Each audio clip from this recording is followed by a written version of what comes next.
So the next topic is log function context and data modeling. We've looked at this for linear, quadratic, and in the previous unit, exponential. So now we're going to look at it from a log standpoint. So if you want, you can pause the video and read this paragraph on the side. It's just explaining the scenario that we see on the plot to the right. So this is data collected for the average salary compared to the church size. So as we see, the salary is increasing more rapidly earlier or on the right side of this curve, but then the slope starts to decrease as we travel more in the positive direction. So this does give us a log type of curve. So the plots represent actual data. So it represents actual data. And then our curve represents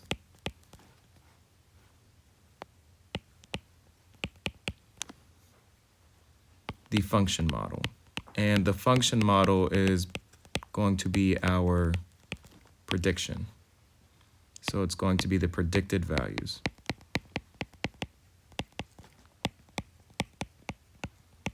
And if you think back to exponential, we had actual and predicted, and we used those values in order to find our residual. So if we were to sketch a curve through here, this would definitely, the log function would be the most appropriate model for this one.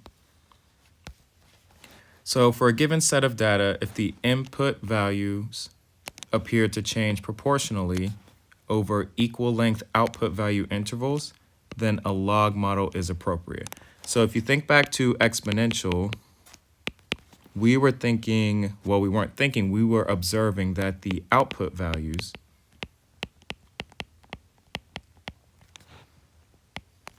changed proportionally.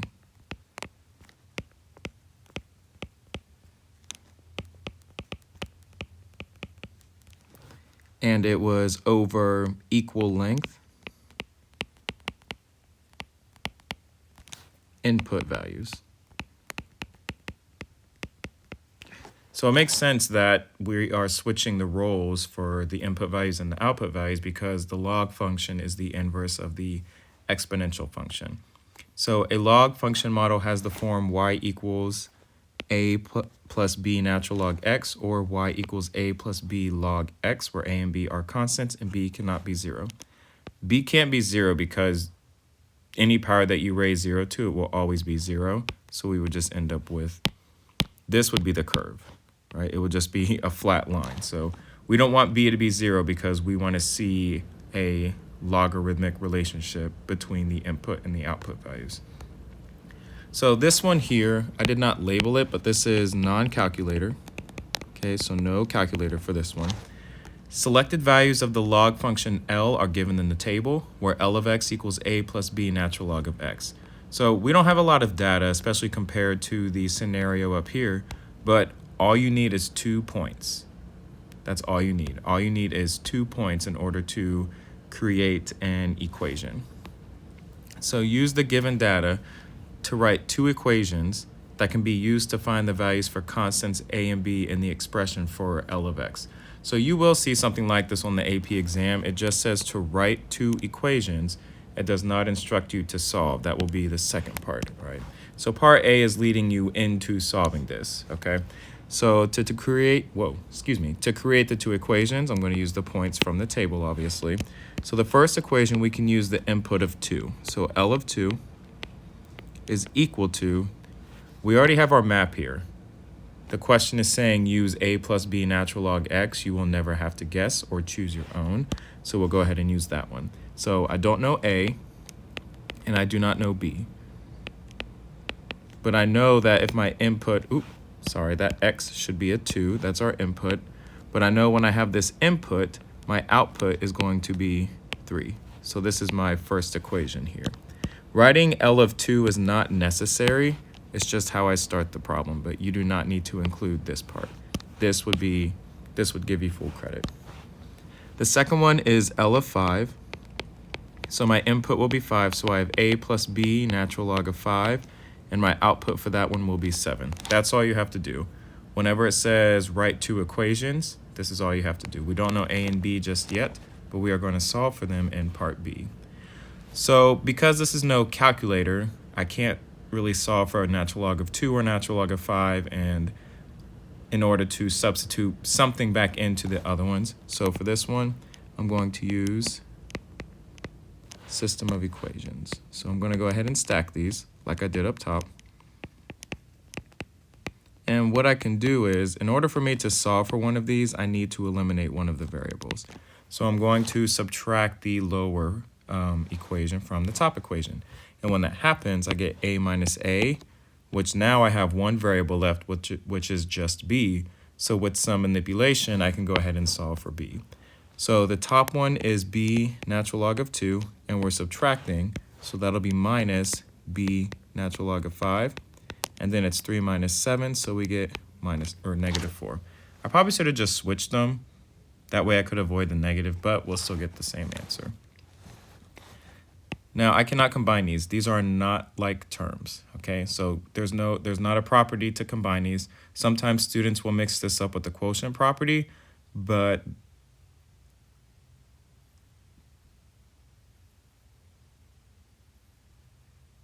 actually, no. I am mixing it up with the quotient property. Okay, so we can use that. I have to double back. But before I do that, I was looking at these b's. I need to factor that out. So I'm going to factor out the b. So that way we have natural log of 2 minus natural log of 5 is equal to negative 4. So I obviously misspoke. This is the quotient property. So this will be b natural log. It's 2 natural log of 2 minus natural log of 5. So we can rewrite that and condense it to natural log of 2 over 5, which is equal to negative 4. So now b is equal to negative 4 over natural log of 2 fifths. If this was a calculator, you would plug it in, get 3 decimal places. So now that I know b, I can solve for a. I can just plug it back into one of the equations I found in part A. So I have a plus my b is negative 4 over natural log of 2 fifths times natural log of 2, which is equal to 3. So I'm using this top equation here.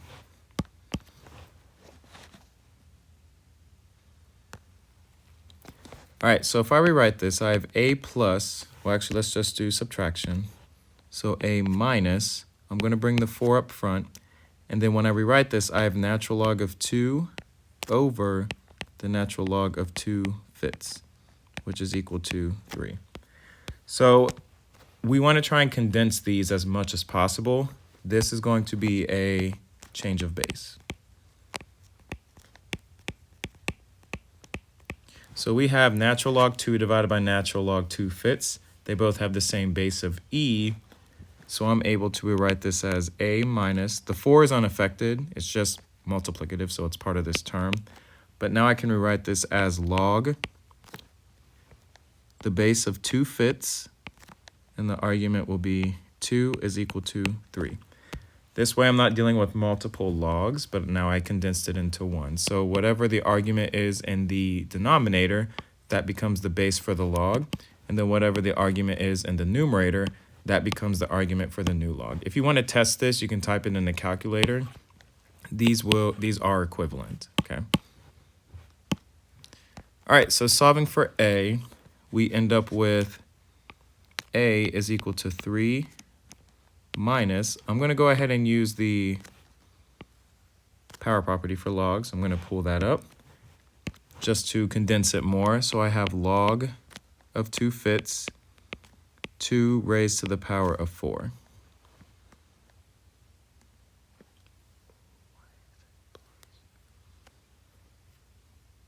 And since I move this over, that should be a plus, which is equal to 3 plus log base 2 fifths, and then of 16. So that is our a value. Obviously, we can't go any further than this without a calculator, so we will stop. It's fully condensed. and we can't combine any more terms. All right, so now this one down here, we just did one that's non-calculator. This one is calculator, okay? So the table below gives the data from the graph at the beginning of the notes related to church size and average salaries for pastors in the United States. So part A says use the regression capabilities of your graphing calculator to find a log function model for the data above of the form S of P is equal to A plus B natural log of P. So again, they will give you the map, all right, to use, where P represents the church size and S is the average pastor's salary in thousands of dollars. Okay, so we're going to go ahead and go to our calculator and type this in. So regression, you should be able to find where to go. We go stat, edit, and there's a lot of data points, all right? So make sure that every single digit is correct. The top row is going to be the input, so 75, 120, 250, 300. It's just going up in increments of 50 almost, and then 450, 650, 900, 1500, 2500, and 5000. So that's the size of the church, and then the salaries are in thousands of dollars. We have 42, 58, 70, 79, 88, 95, 110, 125, 138, and 175. And then double check, making sure everything's correct. All right, we're good. So now from here we go to stat, calc, and then now you'll see the natural log regression down here. It's not going to have the A and the B like the linear, but there's only one, so can't go wrong in choosing it. So it's number 9. And there is a part B with this, so I want to store my regression as alpha trace, y1, calculate. And we have our A and our B. So through here, write it as an equation. So S of P is equal to negative 91.542 plus 29.908 natural log of P. And make sure you're using the correct variables as well, okay? So 3 decimal places, correct variables, and the equation. Just to double check, let's see. Yep, we're good, okay. So part B says, using the model found in part A, what is the predicted annual salary in thousands of dollars for a pastor whose church size is 500? So we have an input, all right? So S of 500, P is for people. And I'm gonna go ahead and go back to my calculator. So I stored my regression. Yep, still there. I'm gonna do alpha trace, enter. Make sure you use your parentheses, type in 500. We get 94.329. So this will be 92 or 94? Let's see, 94. Okay, I wanted to double check. So 94.329 thousands of dollars. Sorry, that's my dog.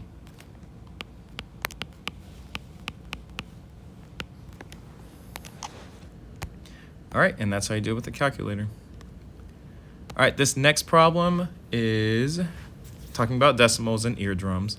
So the most common and preferred method to measure sound intensity levels is in decibels.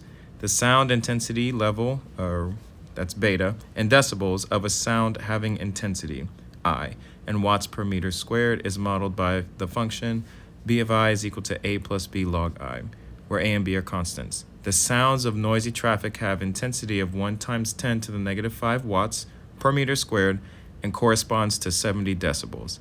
A loud concert has intensity of 1 and corresponds to 120 decibels. Use the given data to write 2 equations that can be used to find the values for constants A and B in the expression for beta I. So again, it's the same setup as it was 2 problems ago. We don't want to solve it just yet. We're just writing 2 equations based on the data that was given, okay? So we have 2 points here. I'm going to go ahead and construct a table. Let's see. So the intensity is the input, so that's I. And then the output is going to be the decimals, so beta I. So our first one, it says the sounds of noisy traffic. It's 1 times 10 to the negative fifth. I'm just going to write 10 to the negative fifth. And the output for that is going to be 70 decibels. And then the loud concert has an intensity of 1, and that corresponds to 120 decibels. So I'm trying to make it look like our original one so that way I can pull the data instead of having to go back and reading through again, okay? So that means our function is beta with an intensity of 10 to the negative 5. This is going to be equal to, I don't know A, I don't know B, but I know that the input will be 10 to the negative 5. So I'm not necessarily solving, but I am going to simplify so it makes the next part easier, okay? We have a relationship here. This is log base 10 and the input is 10, so we can go ahead and use log properties to simplify this, okay? So I'm going to have A plus, I'm going to go ahead and move that negative 5 to the front, so that'll be negative 5, B log base 10 of 10. Again, that's the power property for logs. So this is going to equal A minus 5B. This is just 1. And then when we have the input of 10 to the negative 5, the output is 70. So this is equal to 70. So this is our first equation. And then with the input of 1, we'll have A plus B log of 1 is equal to, now anytime, any log, no matter what the base, if the input is 1, it's always going to be 0. So whatever the base is, you always raise it to the power of 0 to get 1, which means it will be equal to 0. So that will 0 out, which means the A also 0, or the B zeroes out. So we have A is equal to the output, which is 120. So that is our second equation. I believe you could stop with these as long as you set them equal to the output, and that will be your 2 equations. But now this makes the work a little bit less in part B. So I know that A is equal to 120, and then I can plug this into the first equation in order to solve for B. So I have 120 minus 5B is equal to 70. Negative 5B is equal to 70 minus 120, we get negative 50. So B is equal to 10.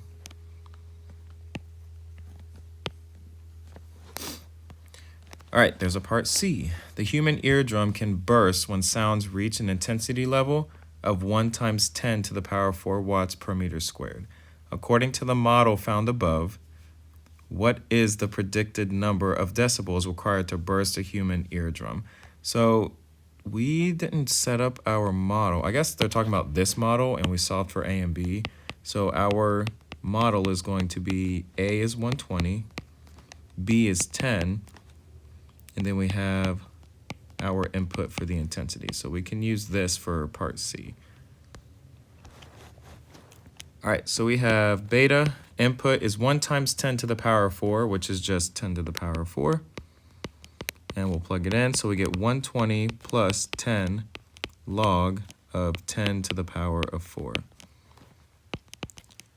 So looking at this, we have base 10 and base 10 in the argument, so they're going to reduce to just 4. So we have 120 plus 10 times 4. So we get 120 plus 40, which is equal to 160 decibels.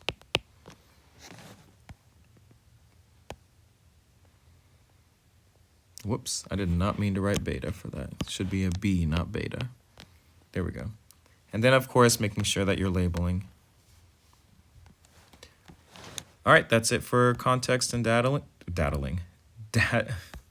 context modeling context and data modeling. And then I will get the other video for semi-log plotting soon. Hope this helps.